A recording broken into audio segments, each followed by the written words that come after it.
From a child, I always felt like they got me better than most people got me, and I felt the same about them, that I understood them better than I understood more people. But I think I was doing it all along, I just didn't realize I was doing it. My name is Aileen D'Angelo. I'm a Reiki master teacher with a practice specializing in animals, and I'm also an animal communicator.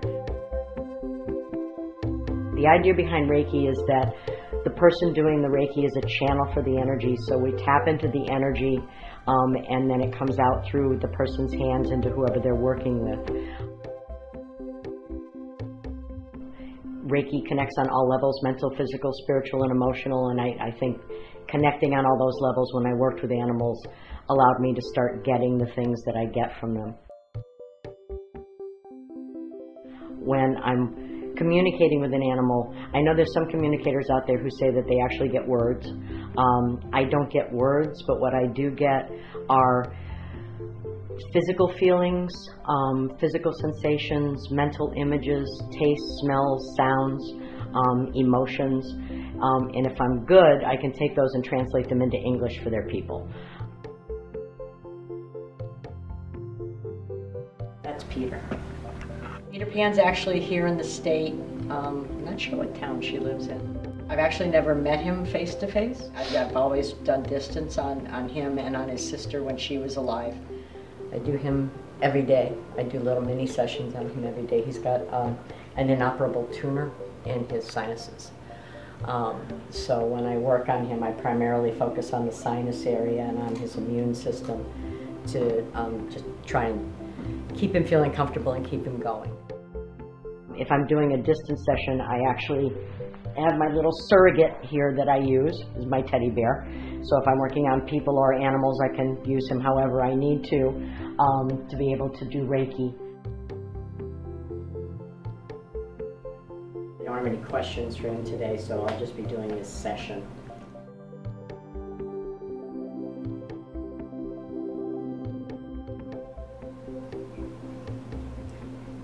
He apparently has something he wants me to tell Mom. I think she got a little sloppy with the nose drops this morning. He's giving me this feeling of having like a lot of fluid in his nose, and it's like too much.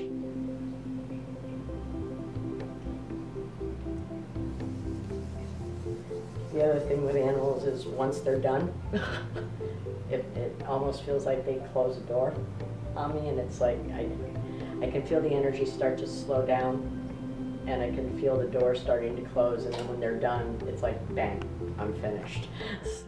Peter just let me know he was done. And then what I would do is go send Mom an email.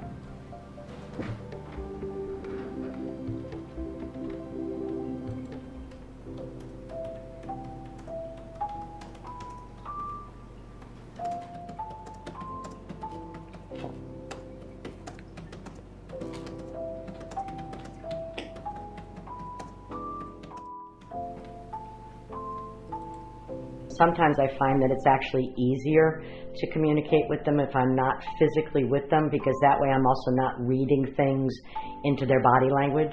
I always have their people be with them. So when we make the arrangements for the session, I tell them to be with their animal wherever the animal is most comfortable, and then I make the connection through the person's emotional connection to their animal, and then we go from there.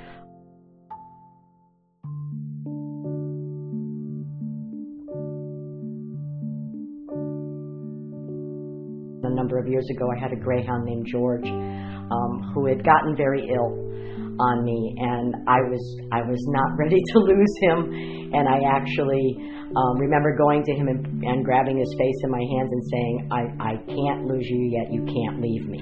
And he actually rallied for me. And a few weeks later, another communicator that I had worked with before with my animals and that George had communicated with called me and said, I don't know how to tell you this, but George popped in today and he said he's been trying to tell you something and you won't listen. And he was right. I didn't want to know that he was getting ready to leave me. So I apologized to him and told him that when he told me that it was time for him to go, I would honor what he wanted. And a few weeks later, I lost him.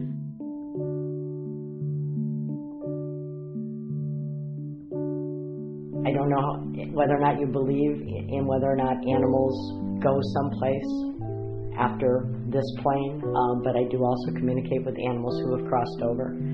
I wasn't exactly sure that I was actually communicating with animals that had crossed until a woman in Australia had actually called me and asked me to communicate with her dog who had passed away like 6 months before.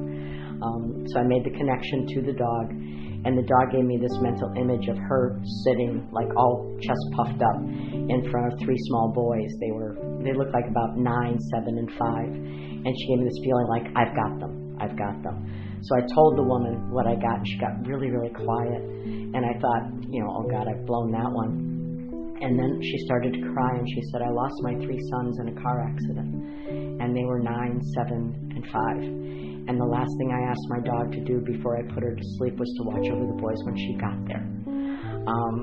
In that moment, I knew, number one, I was communicating with animals who crossed over, and number two, I knew that they go someplace too, and that we get to be with them again.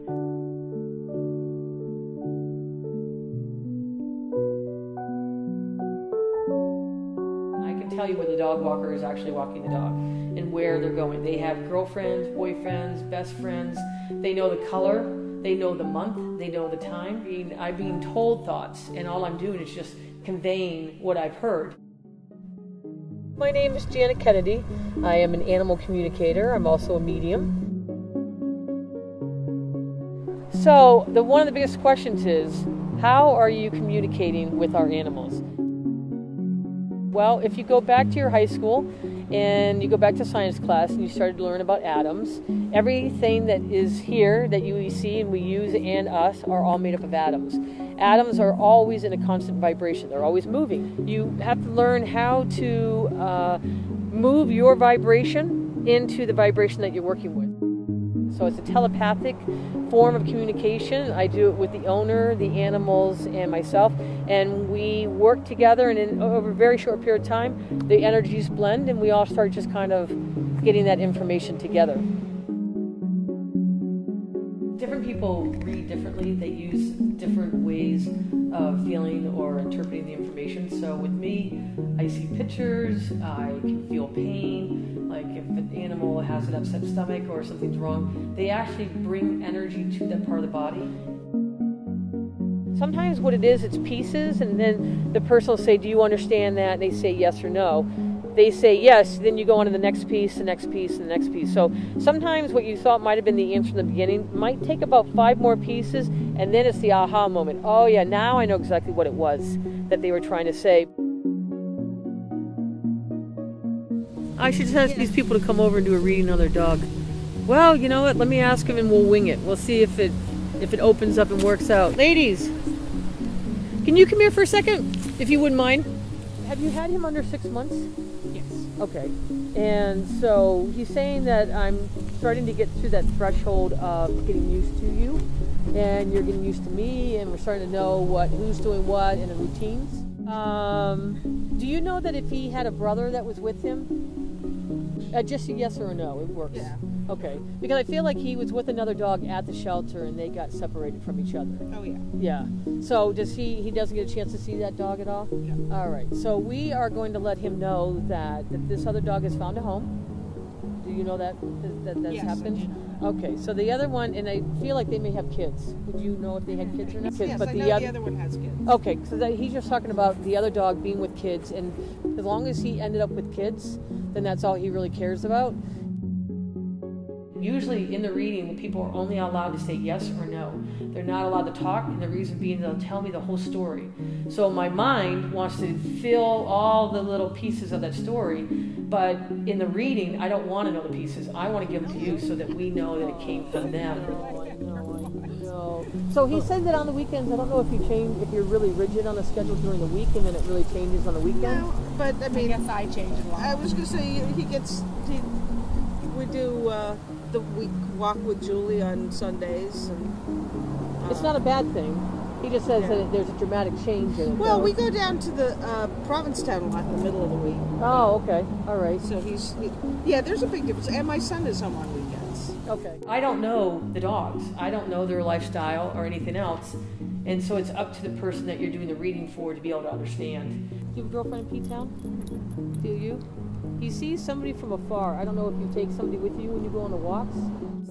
A lot of people running their dogs. And everybody's got their There dogs, seems to be a smaller dog, and maybe white, or he has a majority of boy. Papillon, but he's a boy. Okay. He likes that dog. He's got a boyfriend. Yeah. He considers that dog his friend. Yeah, that Okay. makes sense. Okay. So let me just see if there's anything particular. Let's see. I think either it has to do with the morning or it has to do with the evening about going out to the bathroom. So I don't know if you get up later in the morning and so he has to wait a little longer. If you can understand that he needs to go out a little bit later or for a little bit longer at bedtime. I'm putting a dog door in the backyard because I have an enclosed backyard. Ah. Because I cannot figure his bathroom schedule out at all. Yeah. He's like a camel. Yeah. And he never wants to go when I want to go. And there's been some issues around about Yeah. him. Okay. So that'll work out. That'll work out perfectly for you. You don't have to worry.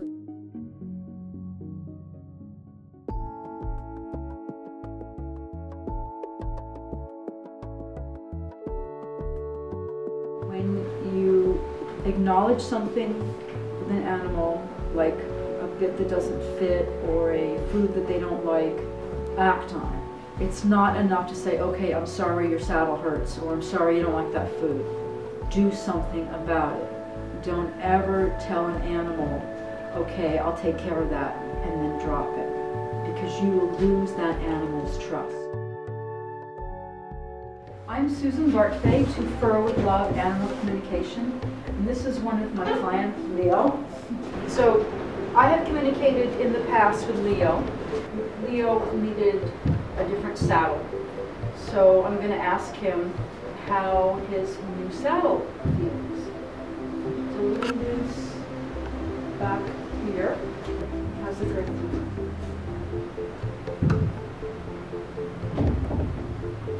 The girth is a little hard. It's a little hard.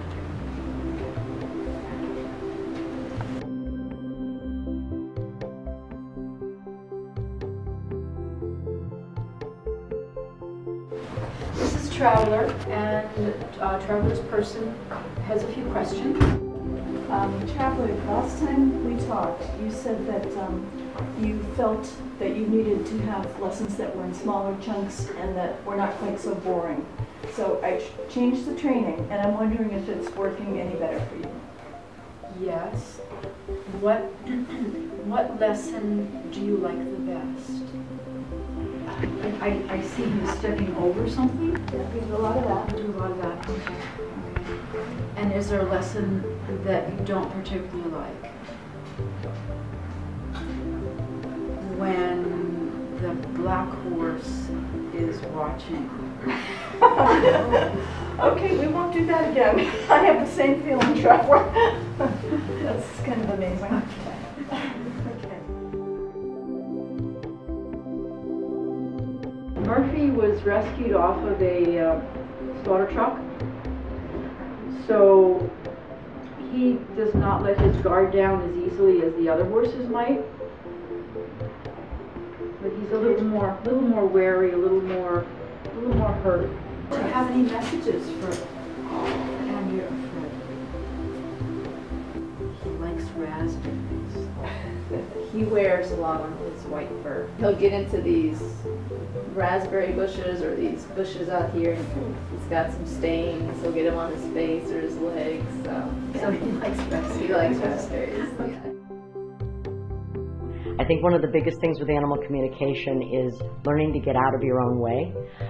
We as humans, we need things to be logical and to make sense. And when animals communicate with you, it doesn't always make sense to our human mind, even though it makes sense to the animal. Animals are incredibly forgiving in the way that they learn to communicate with someone. They kind of figure out the triggers that people have and the way to get across what they're trying to get across. And if, as a stupid human, I don't get it the first time, they'll actually come at it from another direction to try and get me to where they're trying to get me to go. All my work is from an honest place and a loving place. So, and that's anybody that you work with, you always want to make sure that that's their primary goal.